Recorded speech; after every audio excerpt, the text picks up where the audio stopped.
Hello, Archie Dunlop here with Talking Astrology with Archie on Tuesday, November the 7th, 2023. Today I want to talk about the US Secretary of State, Antony Blinken.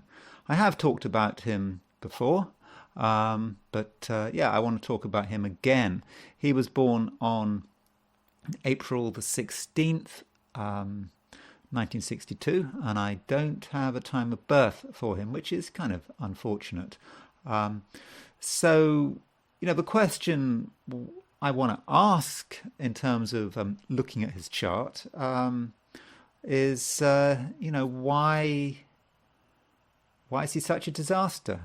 I mean, Antony Blinken, if you look at his career in the State Department, I don't think much of it he's recommended has come to anything good. For example, he was suggesting in 2011 that the US intervene in Libya and in Syria. Of course, others were also suggesting this course of action. Those two interventions were really disastrous. In Syria, that led to sort of hundreds of thousands of people being killed or being displaced. It led to a refugee crisis. That refugee crisis probably to a large part contributed to the United Kingdom leaving the European Union. It happened at a critical moment. Normally most people in the UK really want to remain in the European Union, but those wanting to leave, they kind of struck lucky. Just so happened that as the referendum was happening, we had this crisis, which was particularly hitting Germany with the Syrian refugees, and those advocating for leave were able to, I think, exploit the situation, and I think that is a large part of why Britain left the European Union. I mean, that's just Britain. But in terms of Syria, yes, hundreds of thousands of people were killed or displaced because of American foreign policy. And he was in the State Department at the time. He became the Secretary of State under Biden, and straight away was he got caught up with Afghanistan, which, of course, another disaster. American servicemen being killed, not to mention the tragedy for the Afghan people of this sudden American withdrawal. And then Ukraine, which I think he messed up. Depends on your perspective, I suppose. If you take the view that the US was not was being too soft on Russia, then you could say, well, that was a diplomatic fail. He should have been more assertive. Or on the other hand, you could have said, well, he should have backed off. Depends on your perspective. But certainly under his watch, we've had the Ukraine crisis and the Afghan crisis, and now, of course, he's trying to deal with the Middle East crisis. And from the perspective of American foreign policy, I mean, the key thing is that you don't want to fall out with both Russia and China at the same time. And of course, this is what has happened under the Biden presidency. And of course, Blinken is a Secretary of State, and so he must surely take some responsibility for that. And that is a foreign policy disaster because it leads to the isolation of America. So. I want to look at his chart from a perspective of someone who really has not been very successful, although it could be argued that there's been a string of unsuccessful Secretary of States. Of course, under the Obama regime, it was Hillary was Secretary of State. So you know, it was really down to her that we had this disaster in Libya and Syria, which we're still living with, and of course the people in Libya and Syria, they also are still living with it. So that's what I want to do. Look at his chart, but before I do that, I want to look at the astrology for today, which is Tuesday, November the 7th, 2023. So here goes. In fact, it's not actually such a bad day in some respects. I have been quite negative for a long time about what's going on astrologically, but there are some things to be optimistic about. So let me show you the chart and why I think there might be some cause for optimism. Okay, so the moon is now in Virgo. Wherever you are in the world, the moon is in Virgo. The moon, it's not too bad in Virgo. Particularly by night. The moon is a ruler of the earth signs by night. Venus is a ruler of the earth signs by day. So the moon does have an affinity with the earth signs. Moon in Virgo is about being very sensitive to one's material environment. That might be about money and business and how much money we're making, but there's also the environment in terms of what's in the environment, literal physical environment. Is our environment polluted? And the food we eat, are we eating healthily? These are the kind of questions that Moon in Virgo wants to ask. So for all of us with Moon in Virgo, we should consider what we're eating. We should consider what we're breathing in. It's a time to make sure that whatever the particles in the air, are as there aren't particles in the air, dust, pollution, all of that we need to get away from that. We need to be healthy here, and I think that Moon in Virgo may encourage many of us to be more healthy.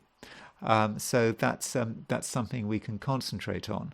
Now, look at some of the aspects that the moon is making. The moon is making a trine to Jupiter, and it's making a sextile to the Sun, and it's making a sextile to Mars. This can be healthy. The Moon-Jupiter trine is fortunate, and it's lucky. So we can make things happen, and it's okay to be optimistic. Then we've got the moon sextile the sun. Moon sextile sun is about good health. It's about life affirming actions. It's about balance in ourselves. It's also the balance between masculine and feminine. Moon is also, towards the end of the day, sextile Mars, moving towards that sextile Mars, and it's sextile. It's quite a gentle aspect, so it's a good opportunity to get things done. And while all this is going on, I look at Mercury. Mercury, 26 Scorpio, is sort of in aspect to Neptune. 25 Pisces, Mercury-Neptune trine. Mercury-Neptune as a pair, often connected with sort of psychic stuff, sensitivity, telepathy, that kind of thing. So,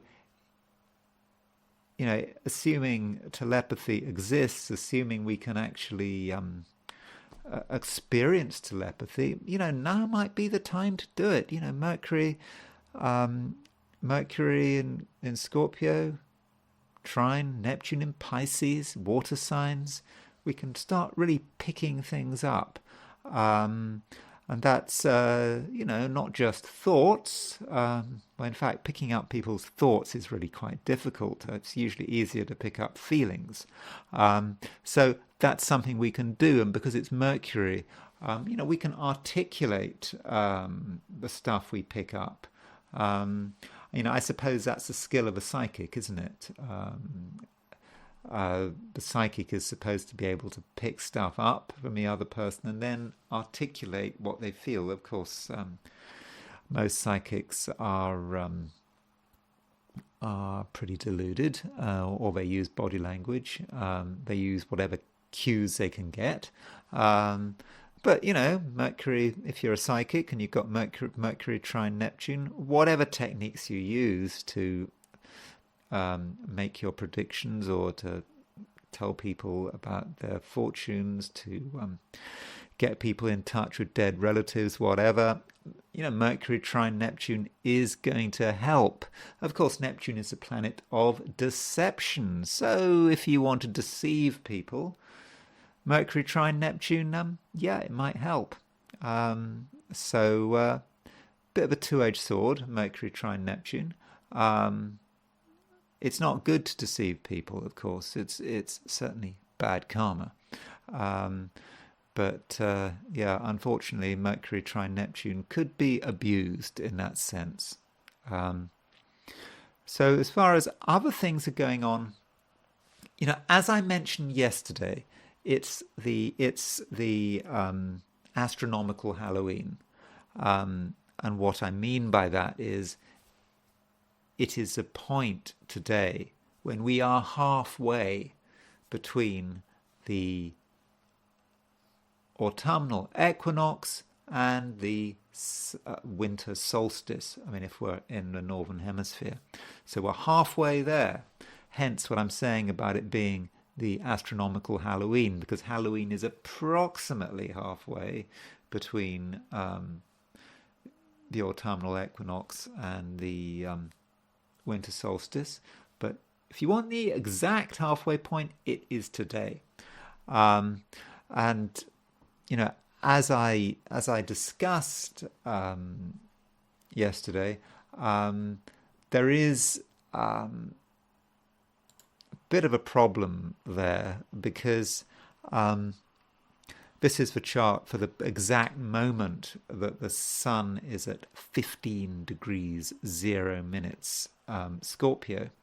The precise moment of the astronomical equinox, that is 4:35 p.m. London time. Or 11:35 in the morning if you're in New York, or 8:35 in the morning if you're in Los Angeles. So this is the chart, and what we see in this chart, which I think has relevance for today, is if you look at Uranus. Uranus is pretty close to the Mercury-Mars midpoint, and so we might be feeling some of that today. Uranus on the Mercury-Mars midpoint. So, the principle of Mercury-Mars can be about aggressive speaking with great power, using strong language, frantic thoughts. And then Uranus comes along. It's on the midpoint. So the things we say can cause major upset. So if we get angry in a verbal sense, we have to consider what is the impact going to be. It's unlikely to be trivial. So if you use strong language, think it through. Think it through. Think what the impact of this strong language might actually be. But we needn't get caught up on that. If we can just be moderate in our language, then we can start to focus just on that moon in Virgo, sextile those Scorpio planets that I was talking about. It's a fortunate influence. We can get things together. We can motivate people, and we can create a healthy environment for ourselves. That's what we should be concentrating on, not concentrating on bad language, getting very verbal. Yeah, sure, I know there's a lot to get angry about, whether it's about our own personal lives, whether it's about what's going on in a neighborhood, or indeed what's going on in the world. There's so many things to get angry about, but I don't think today is the right place for letting off steam. Just relax. No need to be angry today. Okay, so let's look at the astrology for the 12 signs. So I've done some forecasts for the 12 signs. So here we go.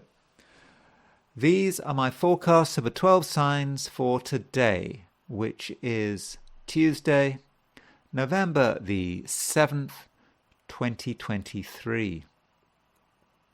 Aries, a day for organization, for clearing the decks in preparation for something new. And if you start the day feeling negative, then clean-up tasks will make you feel a whole lot better. Also, consider your health. There are things you can do which don't take much effort, which can give a boost to your fitness. Taurus, you feel caught between one place and another. It's the moment when everything is up in the air, when nothing makes sense, because you've left, but you haven't arrived. But don't worry. As a Taurean, you do want stability, but stability can so easily become stagnation, and you're now in the process of doing something very worthwhile. Gemini. Mercury, your ruler, aspects Neptune. It's an aspect that makes you more sensitive than usual, and you can pick up some important information in a way that is almost telepathic. But your sensitivity requires the right environment. Too many people, too many auras could be overwhelming. Cancer. Right now, you're the communicator. You know how to get your message across, and people will listen to you without having to think about it. And for your part, you don't have to make much of an effort. The words and signals will come tumbling out, and they will be just so appropriate. Overall, you're lucky, and you're also attractive. Leo, you connect with the world at large, and you know which way things are going. The moment of total insight might be brief, which is why you should have a notepad close at hand so that you can write down your inspirations. Also, you'll have a good understanding of financial realities, and now might be the time to start putting financial theory into practice. Virgo, you're able to make things happen because you're the one in control. You're the one that knows which strings to pull, and your manipulations can be subtle. A word here, a gesture there. Also, you can understand things that other people miss. It's because you see the key details and you know how to interpret them. Libra. You're starting to get more attention, and the things you say and do are carrying more weight. But right now it might not feel like it, and you perhaps feel that nothing is happening, that your best bet is to stay away from other people. I suppose it's true that solitude brings peace of mind, but only up to a point. Scorpio, you know what makes people tick, and if you know how to really burrow into their heads, I mean, I don't mean that literally, then you really get inside their minds, then you can really be very manipulative. And I suppose you're helped by the fact that the people around you are wearing their hearts on their sleeves. And this makes it easy for you to apply the emotional levers. And for maximum effect, you need to socialize as much as possible. Where there's a crowd, there's an opportunity. Sagittarius, your secret power is being unlocked, and without quite knowing how, you have the capacity to have a considerable influence over your immediate environment, and this particularly applies to your career. At the same time, a piece of work that seems boring and routine can have stunning results. Capricorn, some of your ideas need to be refreshed. They have been useful in the past, but you now need to move on. And it's all about getting a wide range of views, perhaps by talking to lots of different people. In many cases, the ideas that seem craziest are the ideas that are most useful, so you do have to be open-minded. Aquarius, it's a time for exploring the more hidden areas of life, which often aren't talked about, because what lies in the shadows is often more important than what's in the bright sunlight. And when you dig deep, you'll find some interesting nuggets which could be put to good use in terms of your broad direction in life. Pisces, the moon is moving through Virgo, your opposite sign, so in a general sense, other people can't be ignored, and relationships could take up a lot of your time. But it's not a bad situation. In most cases, your social environment can be a blessing, and there could well be a spiritual dimension to some of your contacts, new or old. Okay, so now I want to look at the I Ching. So, as always, I ask the question, what is Tuesday going to be like for people watching this video? So, the first hexagram I got is hexagram 23, splitting apart. I think you can see this in the hexagram. You can see that things don't look very stable there, does it? You've got a beam at the top, but it's teetering, isn't it? Plus, you've got this idea with all these broken lines. It's like evil creeping up, and so you've got to be careful here, and you've got to perhaps accept that some things are breaking apart, some things we're involved with, and we might have to be dealing with people we don't like, don't trust, don't seem to be able to do us any good whatsoever, but they're getting stronger. And we can't be stubborn in this situation. We can't just sort of kind of pretend that it's all going to be fine and just pretend that nothing's going on. We can't, because things are starting to split up, break apart. So what is it? What is that? What is that part of your life which is not working out? Now, it could be extremely trivial. It could be something you're making.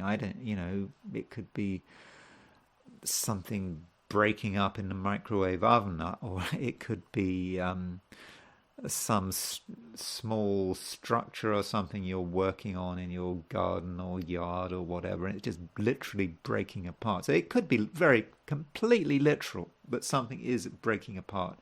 Something you've been working on is breaking apart. So that is a possibility. It could also be a relationship. It could be a project. Something like that is just not working out. And we have to accept the situation, and we have to start understanding it. But it's interesting that the fifth line moves, and the fifth line very often in the I Ching, the fifth line in a hexagram is the most fortunate one. And the fifth line does suggest that there is scope for negotiation, that we can change people's minds. So, if this splitting apart is about something social, about people we're having to deal with who appear to be up to no good, evil. I don't mean evil quite in a literal sense, but the way that I Ching talks about evil, it's just these people who are sort of inferior, just getting everywhere. So the sort of powers of evil, that kind of thing. But these kind of people, they can actually be persuaded to change their mind. They might even change their mind of their own accord. So people who appeared to be tearing us down, who appeared to be completely unhelpful, are not quite as stubborn as you think. They are open to persuasion. Of course, I'm not advocating that you try and argue and talk to people who are dangerous. You know what I mean. I mean, if you're in a really dangerous situation and you call the police, but if you're in a sort of not in a safety critical situation, persuasion can go a long way, and you might actually find that people who started off as being the inferior elements, the evil elements, have a transformation, and suddenly they actually become quite useful. And so this hexagram splitting apart, because it's got two moving lines, it does move to a different hexagram. And this is the hexagram it moves to. It's dispersion, number 59. Yeah, we've had this very recently. A couple of days ago, we had dispersion. Dispersion it's quite watery. It's about a flood. It's about water going everywhere and clearing everything out. So the suggestion here is that if you've got evil elements, if you've got things that are just holding us up, things that are apparently sort of threatening to destroy everything we're working on, there's a sort of a flood. Everything is cleared out. It just happens like that, and that's how it all ends. At the time, dispersion might be quite stressful, just floods, rain, whatever. Yeah, well, where I am here in Western Washington State, it has been raining a lot, and I think that floods have actually been forecast. But wherever you are, the metaphorical flood is on its way, and it needn't be a problem. It might actually be a good thing, because it just sweeps away all of the regressive elements that have been holding us back. So so that's actually not too bad, though. As I said, when the flood happens, it might be stressful, and it might seem dramatic and problematic, but not necessarily. Okay, so that's the I Ching, and now I want to look at the horoscope of Antony Blinken. So Antony Blinken, he is the US Secretary of State, and so let's look at his charts at top right. That is Antony Blinken. So let's see his natal chart. As I said, I don't have his time of birth. Maybe his time of birth is available, but I haven't got it. So I've taken noon, April the 16th, 1962. With this chart, I can't help noticing that he's got Saturn conjunct the South Node in Aquarius. Now, lots of people born in 1962. I'm born in 1962. I've got Saturn conjunct the South Node, and I've actually got it a lot closer than he has. But the way I see Saturn in the South, and because in the Saturn conjunct the South Node, it it can be quite political. Saturn in Aquarius. Saturn in Aquarius is quite a political place for Saturn, being very concerned about politics, being very concerned about power. And I'm talking about a generational thing here. These sort of people born at a period during the early 60s when Saturn is in Aquarius. Being concerned about power and politics. Certainly myself, I've always been interested in politics and power and whatever, but it's conjunct the South Node, and I've come to the conclusion that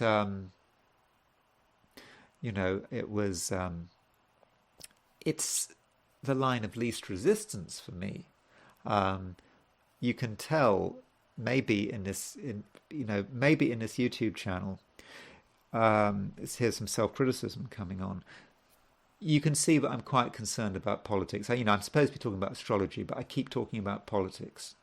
Now, it could be argued, but I'm wrong to be doing this, that this is not really my destiny, that I just can't help myself. Saturn conjunct the South Node. I keep talking, it's in Aquarius, in my chart in the 11th house. I just can't help it. I just can't help talking about politics. Even though I don't know a great deal about politics. I'm out of touch. It's many decades since I did my degree in international relations, and I was never particularly good at it, and I maybe just be embarrassing myself. So I'm just trying to do some self-criticism here to just and throw it back to Antony Blinken. Now, I'm a nothing. So my Saturn's conjunct the South Node doesn't mean anything. But if you're Antony Blinken and you are Secretary of State, then you really have to consider what it means to have Saturn conjunct the South Node. I think for him, probably he shouldn't be doing this stuff. He shouldn't be Secretary of State. I don't think it's the right place for him to be. And I'm sorry, I haven't got his birth chart. And plus, he's got Neptune square. He's got Neptune square Saturn. Again, for ordinary people like me, non-entities, Saturn square Neptune doesn't really make much difference, does it? But for him, if you're Secretary of State, yes, it does make a big difference.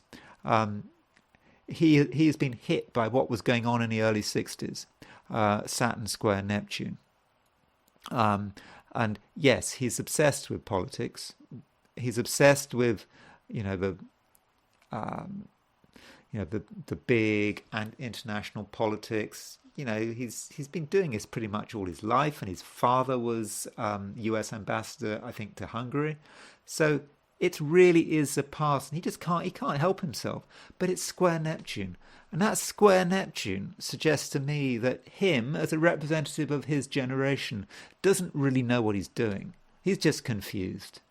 He might think thinks he knows what he's doing, but I think the Neptune creates confusion.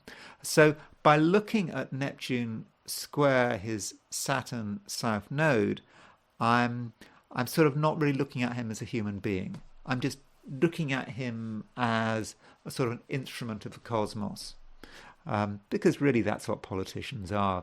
If you're right at the top, you don't have any free will. You're just an instrument, you're part of where the universe wants to take us, aren't you?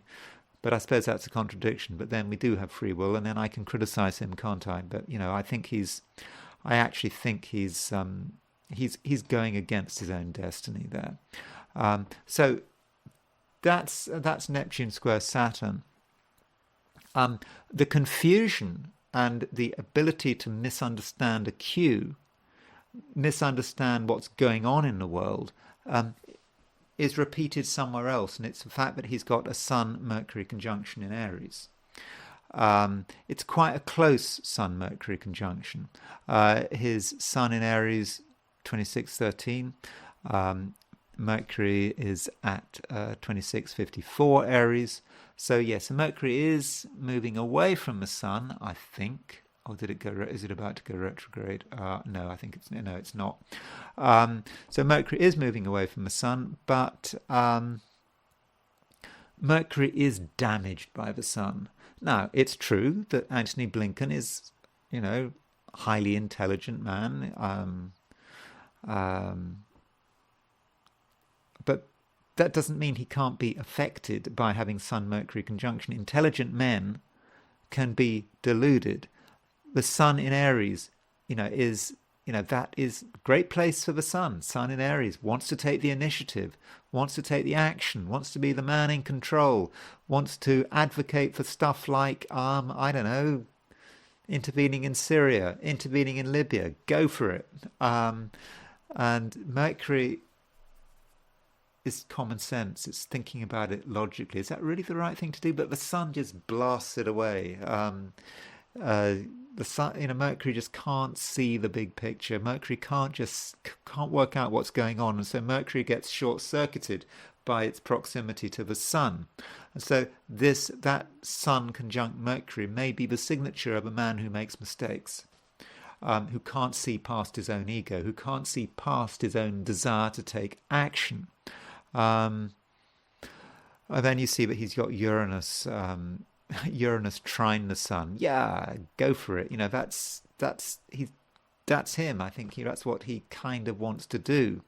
And so, I do think that there is a problem there. Now, if you are someone senior in politics, like Antony Blinken, the problem is that, particularly in American politics, Secretary of State, as a result of what you do or don't do, people are going to die. It doesn't matter who you are, whether you're in Britain, it doesn't matter in America, France, whatever. People at the top of the pyramid in positions, for Secretary of State, Prime Minister, whatever. Your decisions or lack of decision making is, people are going to die. That is the cost of being of being a politician at the highest level. And so his Jupiter is the way he, wants to expand. This is his vision. Jupiter in Pisces in its own sign. So if you've got Jupiter in Pisces in its own sign, Jupiter has strong views about the way the world should be organized. That's part of the nature of Jupiter. So when it's in Pisces, that intensifies that feeling. And that Jupiter is on the Mars-Saturn midpoint. So you can actually see it by eye. It's conjunct. Jupiter is conjunct Mars, the Mars-Saturn midpoint. Now, what does that mean, Jupiter on the Mars-Saturn midpoint? Okay, you could see it as, Mars-Saturn is the death pair. And so you could say, oh, well, that's a quick death. Alternatively, it could be someone who, in their attempt to expand outwards, in their attempt to apply their morality to the rest of the world, he has a view of the world. I suppose his critics would say he's just another neocon, putting his neocon view of the world. As a result of that, people are going to get hurt. But as far as he's concerned, I suppose, that's a price to be paid. Because it's a vision. It's a vision thing. Jupiter in Pisces, this is a vision that is above the petty concerns of people's lives, health, welfare, and all that kind of stuff. When you think about, when he's advocating for intervention in Syria or Iraq or pulling out of Afghanistan in the way he did, it's just the vision. This is what we need to do. The Jupiter, Mars, Saturn on the Mars, Saturn midpoint. That's about the damage. And in fact, he's got Jupiter on the Mars, Neptune midpoint, and Jupiter on the Mars, Hades midpoint. If you're into hypothetical planets, so his attempts to to articulate an ideology.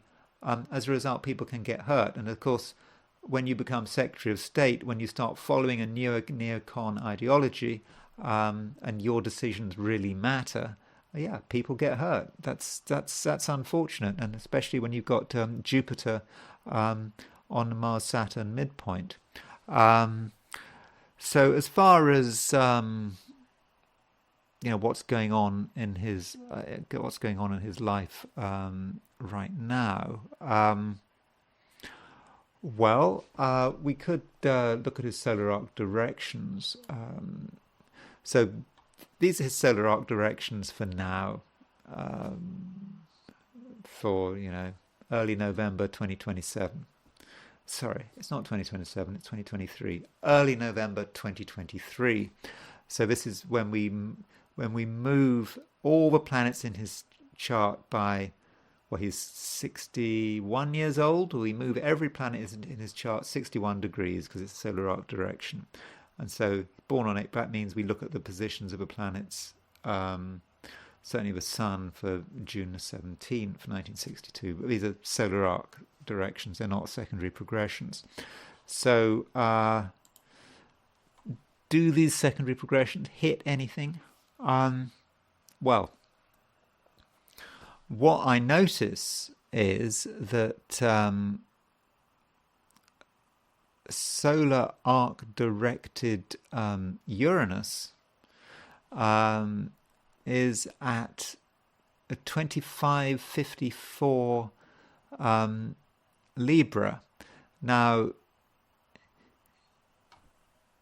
as he's around 60 years old, every planet is now sextile itself by solar arc direction. You can see Moon is at 19 Scorpio, solar arc Moon is at 19 Scorpio, solar arc natal Moon is at 19 Virgo, solar arc Uranus is at 25 Libra,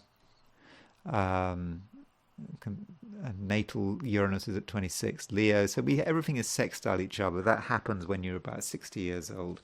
But what I'm interested in is the fact that his Uranus is at 2554 and his Sun-Mercury conjunction is at around 26 Aries. So his solar arc Uranus is moving towards the opposition of his Sun-Mercury conjunction. And I think that might be cause for concern. I think that already he's possibly starting to feel it.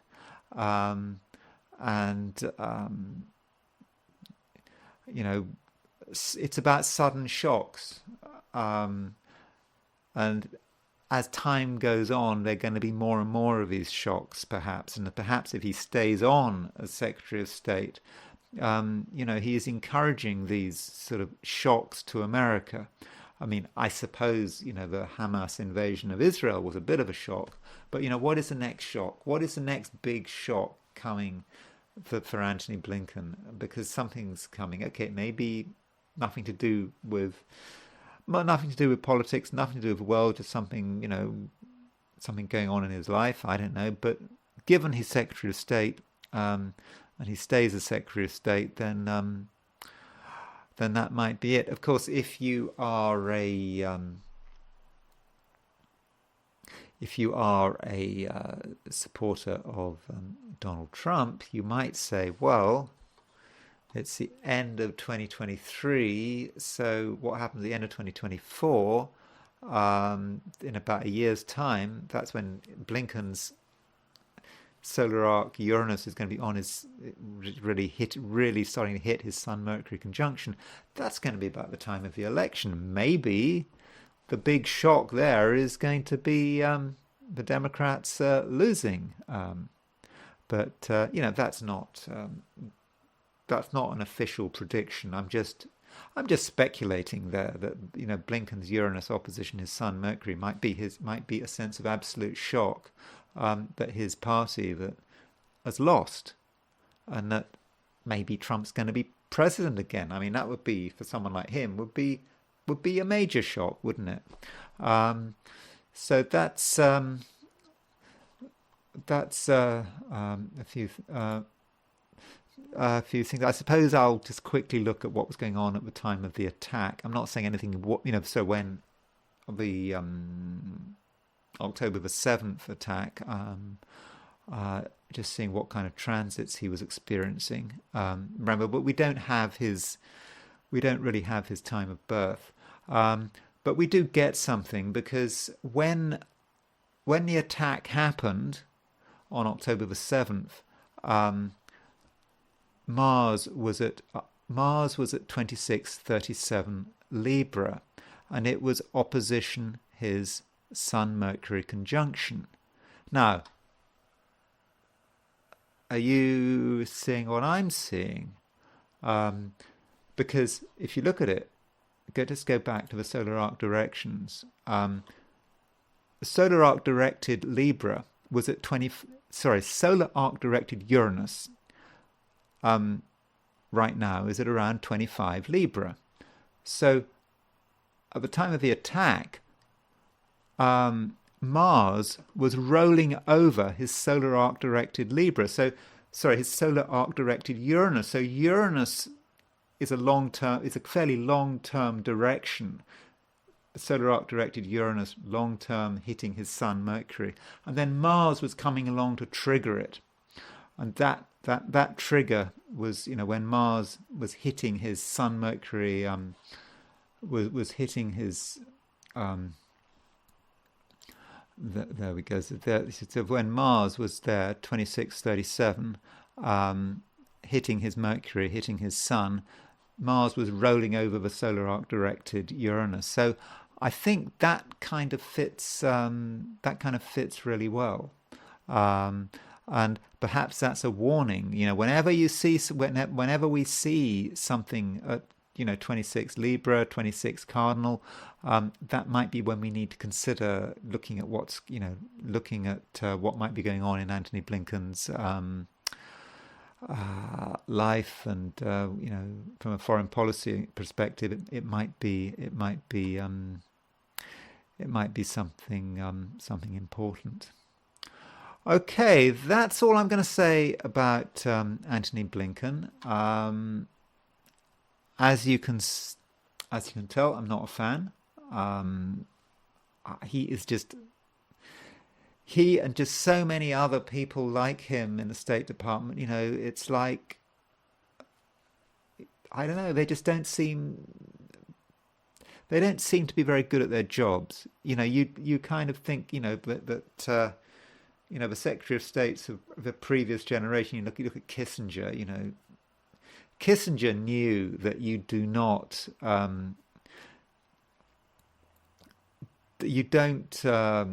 alienate both Russia and China. Under Kissinger, that's when, America was able to sort of isolate the Soviet Union through its rapport, through Nixon's visit to China and so forth. I think Kissinger knew. I would guess. I think that's part of standard way of running American foreign policy, is that you can't be enemies of both Russia and China. You try to be friends with one of them if you possibly can. But I don't think Blinken seems to really get that, and that's part of a problem with the Democrats. Maybe a problem with recent Secretary of States in general, not just Democrats, Republicans as well. Okay, anyway, that's all I'm going to say. Thank you for listening. Hope you found that interesting, and I will talk to you again tomorrow.